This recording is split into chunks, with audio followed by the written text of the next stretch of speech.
नमस्कार back to our channel friends. मैं सबका अपने चैनल स्टॉक्स फॉर लाइफ पे बहुत स्वागत करता हूँ। दोस्तों, ये फिल फैमिली डे फिल्म बस आज मैं एक बेहतरीन कंपनी के बारे में डिस्कस करने वाला हूँ जिसने हाल फिलहाल में ही 1 साल लो को टच किया था और उसके बाद ऑफ कोर्स एक बाउंस बैक भी देखने को मिली है, लेकिन ये अभी भी गैस अपने लाइफ टाइम हाई से तकरीबन 40% 35% डाउन में मिल रहा है। और मेरा ऐसा मानना है कि फॉरवर्ड 6 महीना में साल भर में इनके बिजनेस बहुत ही हद तक स्केल अप हो सकते हैं। ऐसा नहीं है कि मार्केट में पूरा का पूरा मौका निकल गया है। कुछ कुछ कंपनी ऐसे भी हैं जो अनऑर्गेनाइज्ड मार्केट को कैप्चर करके ऑर्गेनाइज्ड वे में उसको खेलने की कोशिश कर रही है। और इसी बीच में उन सब कंपनी को देखना बनता है कि कौन सी company low price to earning में मिल रही है, कैश जनरेटिंग मशीन है, और साथ ही साथ फ्यूचर आउटलुक आने वाले कल में रेट कट से उनको अच्छा मिल सकता है। तो फटाफट एक बहुत ही अच्छा पिक है जिसको आप चाहें तो सीरियसली ट्रैक एंड वॉच कर सकते हैं। चैनल फर्स्ट टाइम होंगे सब्सक्राइब कर सकते हैं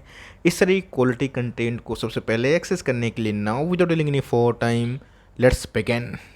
स्टॉक की भाव की बात की जाए, स्टॉक मार्केट के नेचर की बात की जाए, ऐसा पॉसिबल नहीं है कि आप 10 15 20 30 स्टॉक खरीदें, आपके खरीदते ही स्टॉक भागने लगे। ऐसे बहुत सारे एग्जांपल्स हैं जहाँ पे हमारी बाई के बाद बहुत ऐसे स्टॉक उस लेवल पे आए ही नहीं, और ऐसे बहुत सारे एग्जांपल्स भी मौजूद हैं कि हमारे बाई के बाद स्टॉक 2x भी हुआ, 2.5x भी हुआ, लेकिन बीच में गए हमारे बाइंग प्राइस पे भी आया बिकॉज मार्केट है तो वोलेटाइल होगा। और स्मॉल कैप की बात की जाए वो कितना वोलेटाइल होता है आपको अच्छे से पता है। तकरीबन 3 4 5 महीना पहले ये कंपनी 255 के आसपास बॉटम हिट करी थी, जहाँ पे गैस लाइफ टाइम हाई 625 से गिर के, और उसके बाद दोस्तों उस लेवल से कंपनी अभी के टाइम 372 के आसपास ट्रेड कर रही है। 6 महीना से गैस कंपनी ने बाउंस बैक तो किया है, लेकिन अगर आप वाइट देखें ना, जनवरी के महीने से अक्टूबर का महीना जो कि 10 महीना होता है, इस कंपनी में गैस महज 8% पैसे बने हैं। लेकिन जिन्होंने गैस बीच में बाइंग करी, और बहुत बार मैंने 300 के नीचे वीडियोस बनाया था, और बहुत सारी कंपनीज वहाँ से 2 गुना 3 गुना भी हुए। लेकिन यस, बहुत ऐसी कंपनी है जिसको अभी भी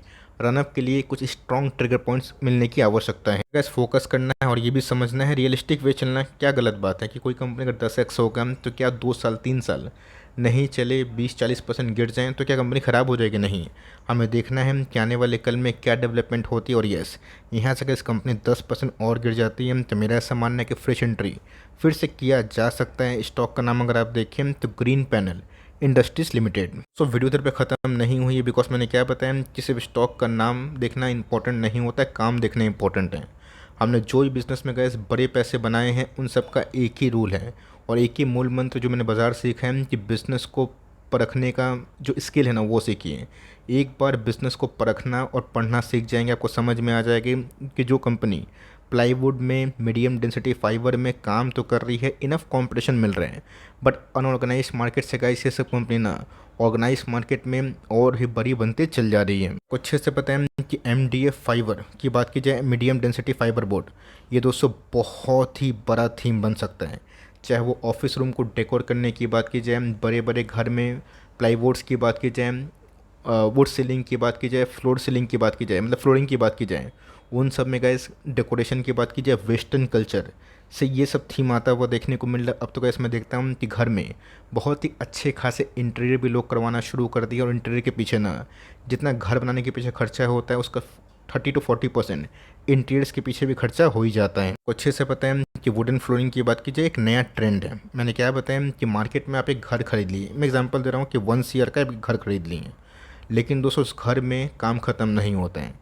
उस घर में पेंट करने की आवश्यकता होती है, टाइल्स लगता है, मार्बल्स लगता है, पाइप PVC का काम होता है, बहुत सारे इंटीरियर वर्क्स होते हैं जिसमें MDF फाइबर एक बहुत ही इम्पोर्टेंट जो की ट्रिगर पॉइंट है वो आने वाले कल में हो सकता है।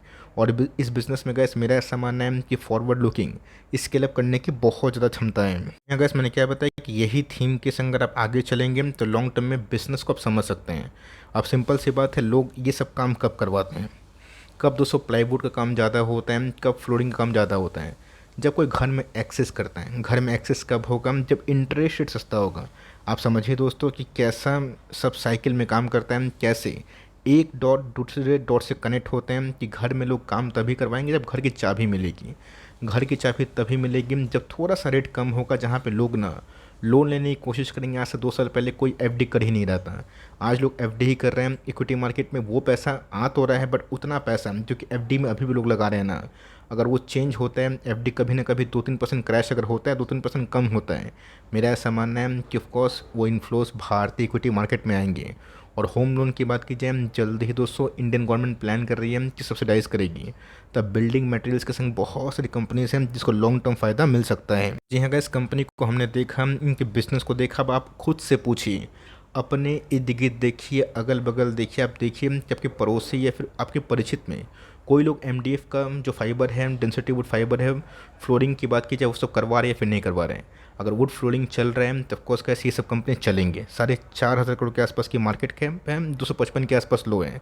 कंपनी बाउंस बैक तो की है, लेकिन ये स्टॉक के पी की बात की जाए 21 के आसपास है, और इनके आरओसी की बात की जाए, आरओई की बात की जाए, ये सब बहुत ही अच्छे हैं। मतलब कंपनी अभी भी एक अंडर वैल्यूड कैटेगरी में है। पर दोस्तों मैं कुछ छुपाना नहीं चाहता हूँ, यस इस बार गैस जो नंबर्स थे जून में उतने इंप्रेसिव नहीं थे। टॉप लाइन की बात की जाए 386 रुपीज़ इन करोड़ था।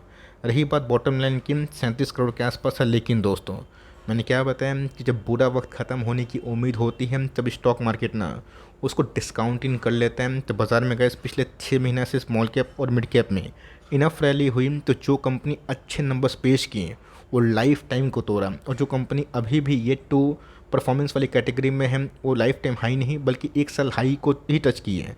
लाइफ टाइम हानि के लिए थोड़ा मशक्क़त करना पड़ सकता है, लेकिन यस मुझे लगता है कि एक आध क्वार्टर के बाद ये पेन भी रिजॉल्व हो सकता है। बात कंपनी के टॉप लाइन के ईयरली पॉइंट ऑफ व्यू की, तो उसमें तो गैस बढ़त है, उसमें ग्रोथ है, कंपनी के ऑपरेटिंग मार्जिन श्रिंक हुए हैं, जिसकी वजह से कंपनी की प्रॉफिटेबिलिटी भी डेंट हुए हैं। कंपनी एक समय बहुत तेज़ी से प्रॉफिट कर रही थी, और इसी वजह से गैस कंपनी के प्रॉफिट भी बहुत अच्छे हुए थे, ऑपरेटिंग मार्जिन्स भी अच्छे थे, और कंपनी ने बहुत ही बड़ा वेल्थ क्रिएट किया था। देख लेते हैं कि कुछ फ्लॉस है या फिर नहीं, कंपनी के पास कितना रिजर्व्स है।